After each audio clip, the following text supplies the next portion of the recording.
Assalamualaikum warahmatullahi wabarakatuh. Perkenalkan, nama saya Herdian Saputra dengan NPM 2435100047.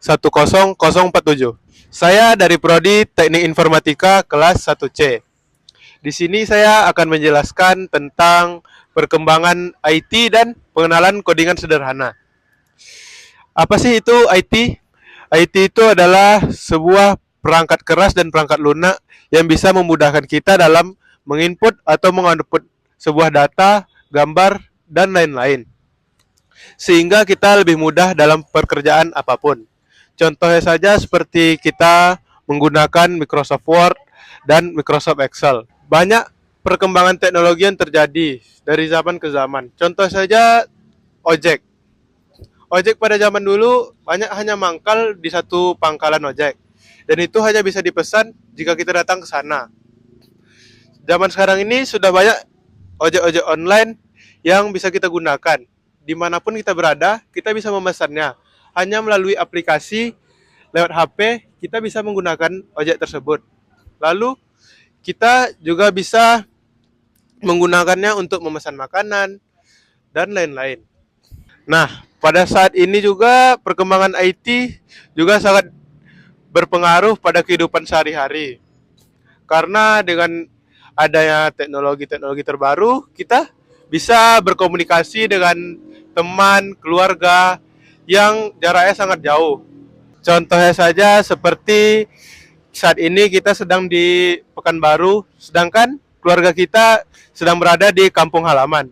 Kita bisa menelponnya atau video call dengannya dengan mudah melalui WhatsApp, Instagram, dan lain-lain.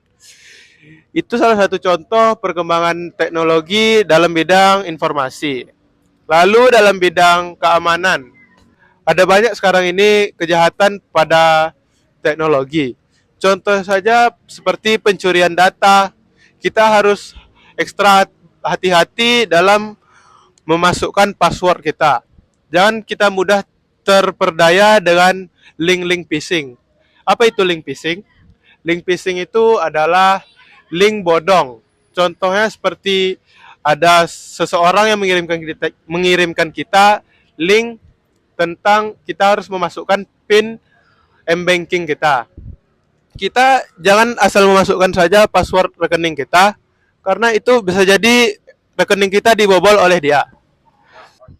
Nah, mengapa kita harus memahami perkembangan IT? Yang pertama adalah karena agar kita tidak ketinggalan zaman. Seiring berjalannya waktu, perkembangan teknologi semakin berkembang. Contohnya saja perkembangan pada handphone. Pada tahun 2000-an, handphone yang terkenal itu adalah handphone Nokia. Pada masa itu, handphone belum bisa digunakan seperti zaman saat ini. Handphone zaman itu hanya bisa untuk menelpon dan untuk SMS saja. Tidak ada internet, kamera, dan lain-lain. Sedangkan pada saat ini, handphone sudah bisa banyak digunakan untuk banyak hal. Baik itu memotret, internet, mencari informasi, dan lain-lain. Sehingga kita harus mengikuti zaman agar kita tidak ketinggalan zaman. Baiklah, selanjutnya yang kedua ada peningkatan life skill kita sendiri. Dengan kita memahami perkembangan teknologi, kita bisa mengembangkan life skill kita sendiri. Seperti kita bisa melakukan codingan sederhana, menggunakan Microsoft Word dengan benar, Microsoft Excel dengan mudah.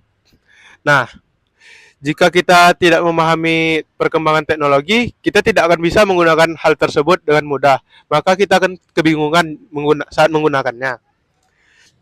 Selanjutnya, agar peluang kerja kita semakin luas.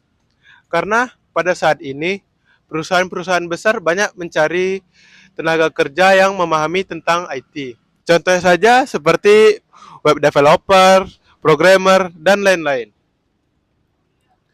Kita bisa masuk melamar kerja ke perusahaan-perusahaan yang kita inginkan jika kita menguasai skill dalam menggunakan teknologi.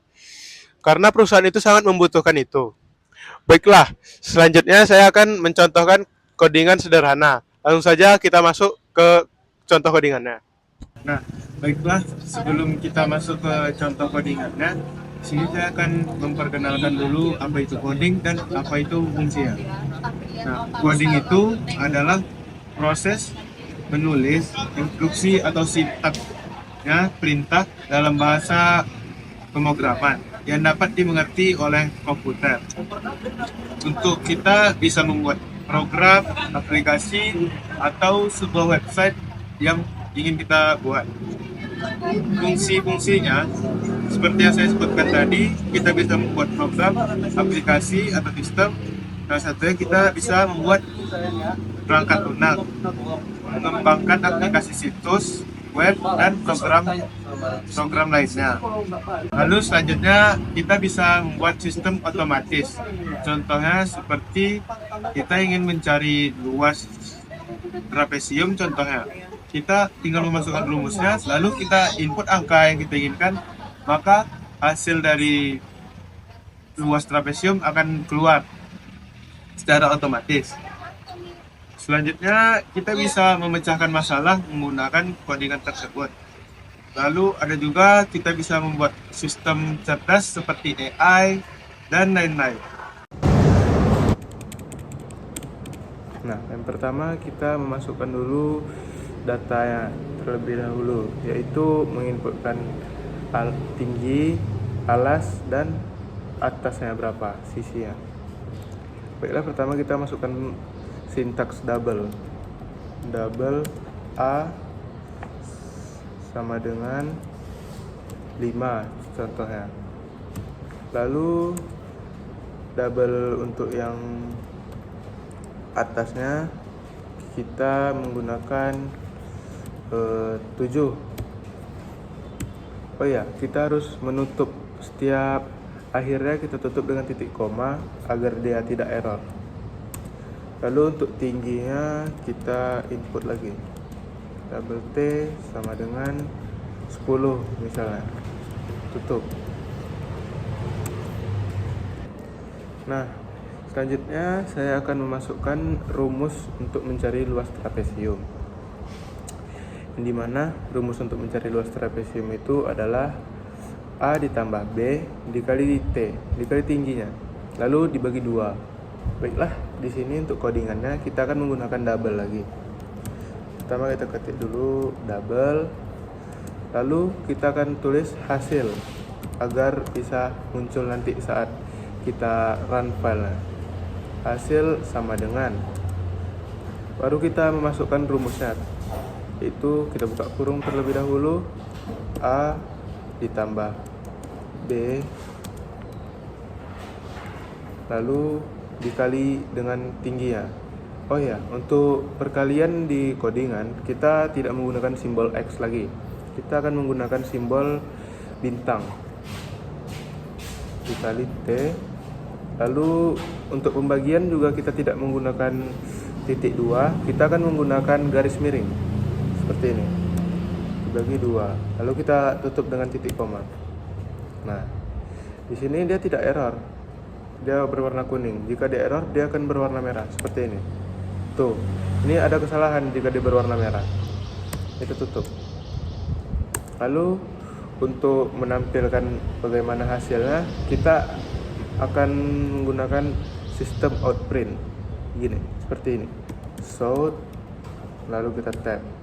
Nah, di sini kita akan menuliskan judulnya, maka hasil luas trapesium adalah. Nah, ini output yang akan keluar nantinya sebagai kata-kata di awalnya. Lalu untuk mengeluarkan angka hasil tadi, baru kita inputkan plus hasil. Sebentar.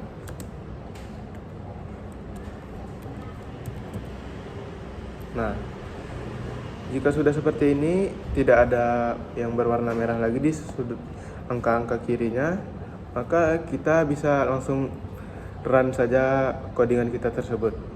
Dengan cara kita klik kanan, kita run file,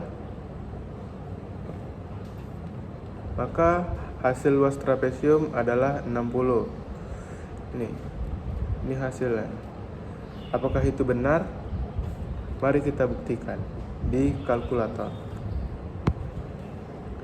Di sini alasan pertamanya ada 5. 5 kita tambah dengan 7. Lalu kita kali dengan 10. Kita kali 10, lalu kita bagi 2. Maka hasil yang akan didapatkan adalah 60. Hasil ini sama ya dengan yang di hasil output yang kita buat tadi. Maka berarti dengan ini codingan yang telah kita buat berhasil.